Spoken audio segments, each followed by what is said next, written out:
علیکم، میں امداد عمر۔ انڈیا جو حملہ کرنا چاہتا تھا وہ حملہ تو ہو گیا ناکام، پاکستان پر انڈیا حملہ نہیں کر سکا، مگر انڈیا کے مقابلے میں پاکستان کو ایک بہت بڑی کامیابی ملی ہے،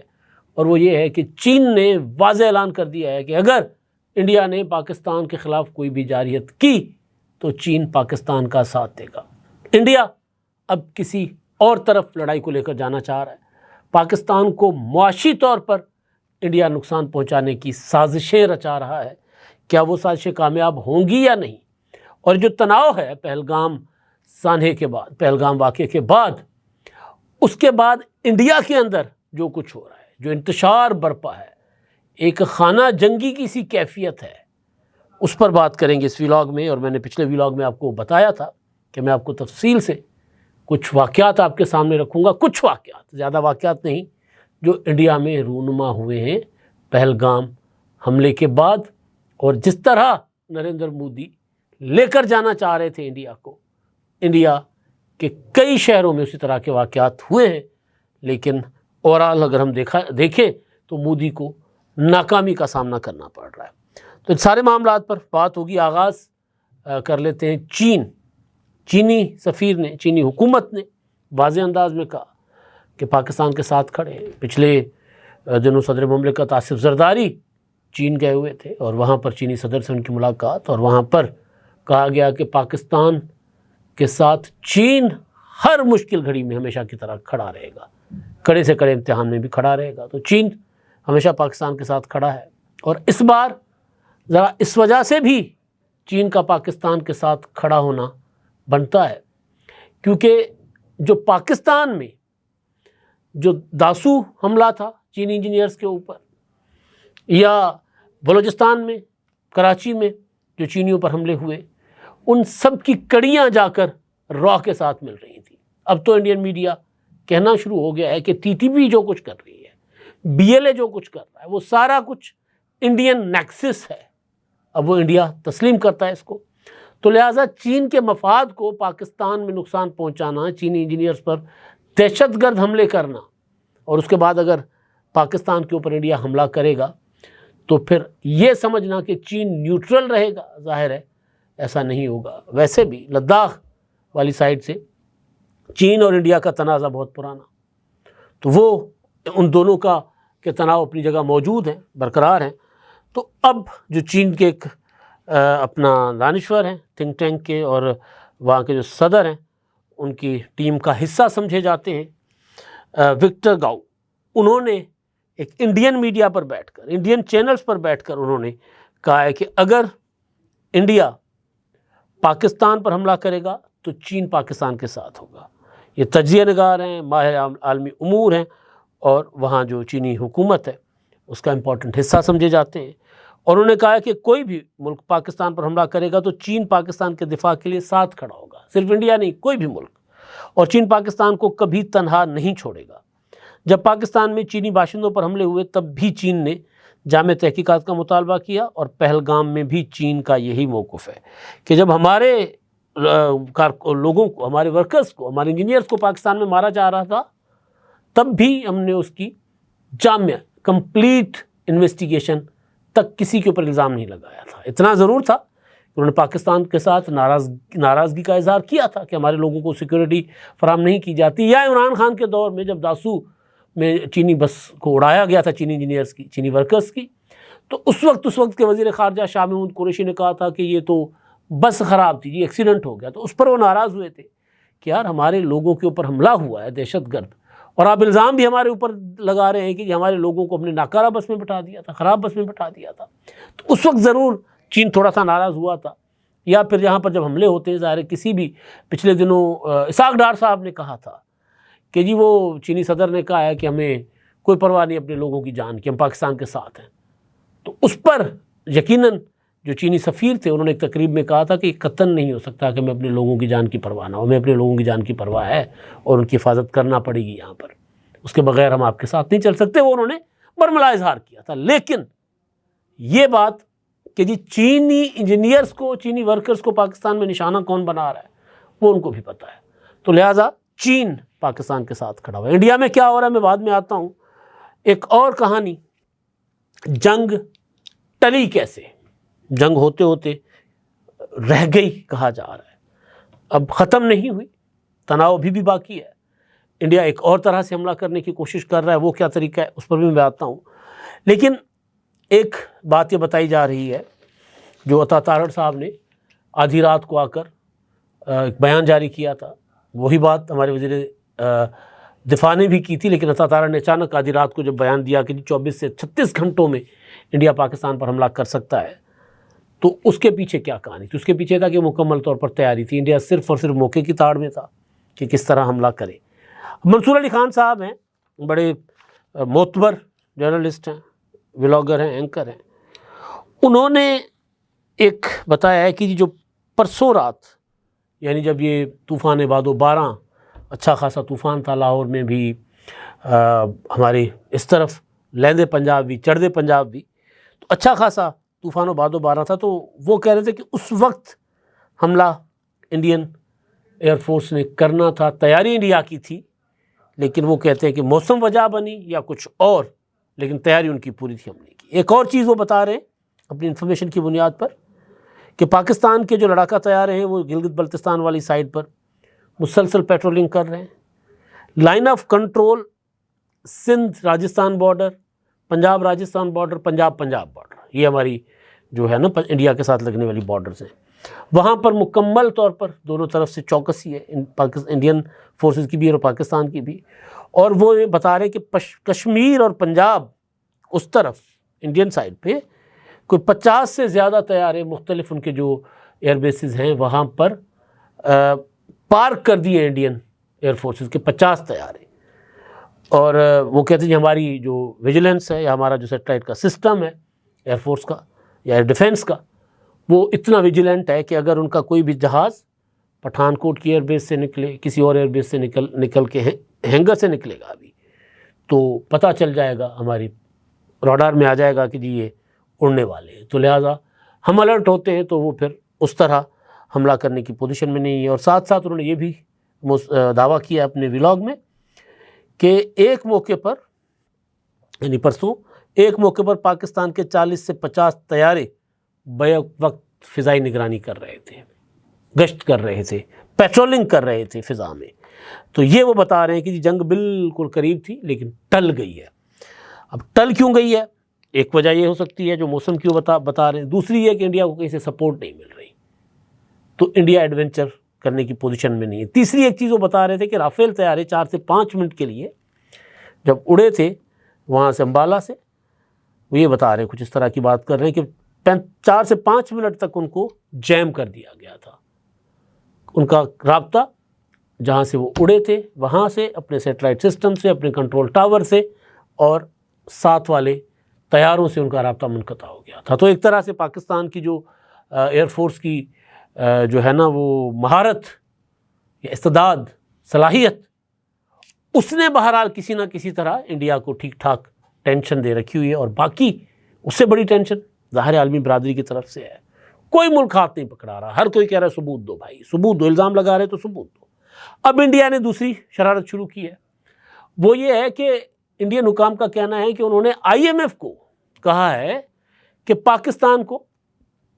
کے ساتھ جو آپ نے پروگرام، جو پیکج کیا ہے اگلا پروگرام، وہ آپ ختم کر دیں، یعنی پاکستان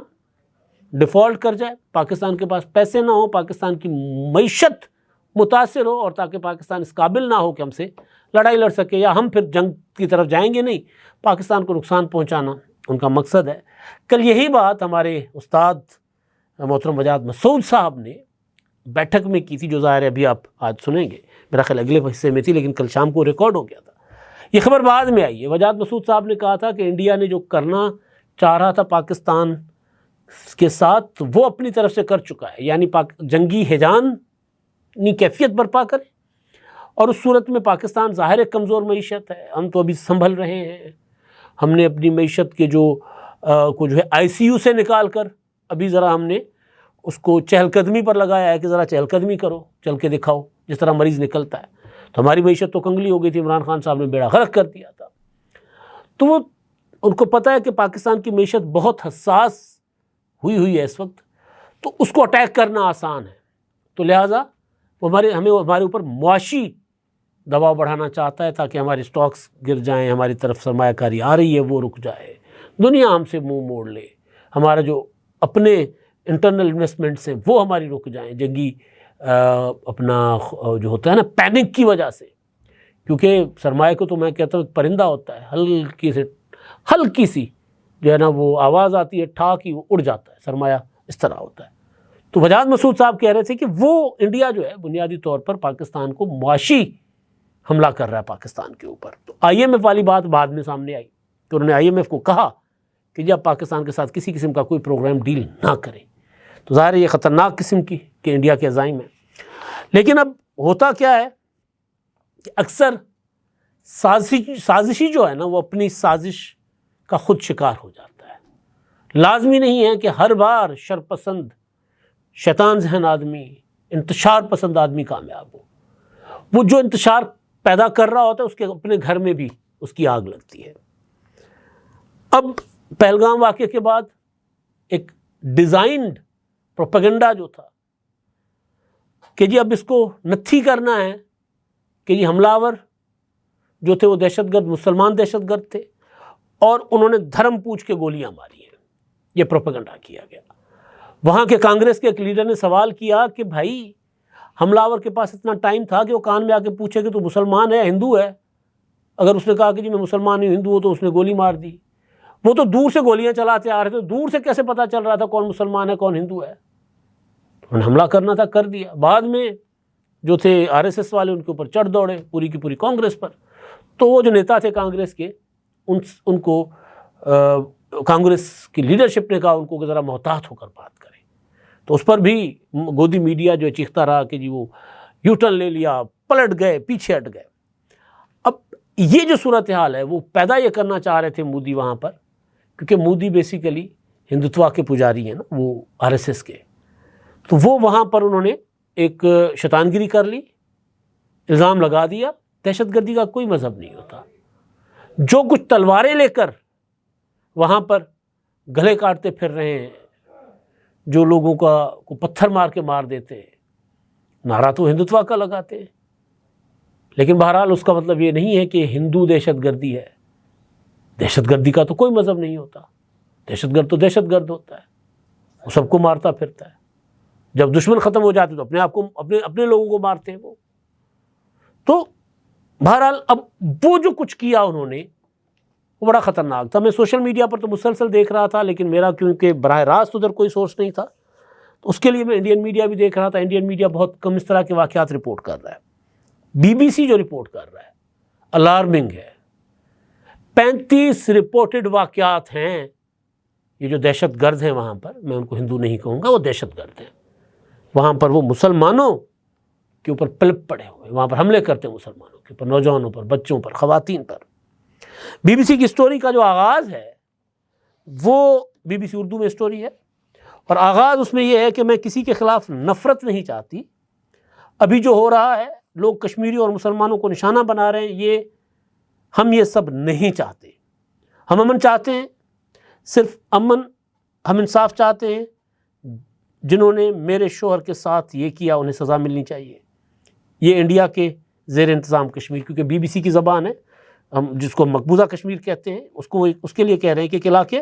پہلگام میں مسلح افراد کے حملے میں ہلاک ہونے والے انڈین نیوی افسر لیفٹیننٹ ونے نروال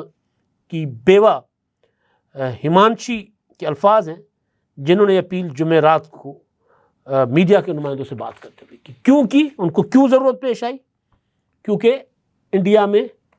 مسلمانوں کے خلاف بالکل اسی طرز پر حملے پھوٹ پڑے تھے جس طرح گجرات میں ہوا تھا۔ پھر اس کو گجرات کی جو سرکار تھی مودی سرکار 2000 میں، انہوں نے پھر اس کو ایندھن فراہم کیا، پولیس کو کہا کہ ہٹ جاؤ، یہ لوگ آر ایس ایس کے حملے کریں گے، مسلمانوں کو کاٹیں گے، ماریں گے۔ تو اسی طرز کی جو ہمانشی ہیں، ان کو خطرہ ہے، خوف ہے کہ حملے اس طرف نہ بڑھے، لہٰذا وہ جس کا شوہر جو افسر تھا انڈین نیوی کا، جو وہاں قتل ہوا تھا، اس کی بیوہ کہتی ہے کہ جی اس طرح ہم کسی کو ہندو اور مسلمان کی بنیاد پر فرق نہیں کرنا چاہتے۔ کشمیریوں کے اوپر جو حملے ہو رہے تھے اس کی وجہ سے انہوں نے بات کی۔ اب یہ جو بی بی سی رپورٹ کر رہا ہے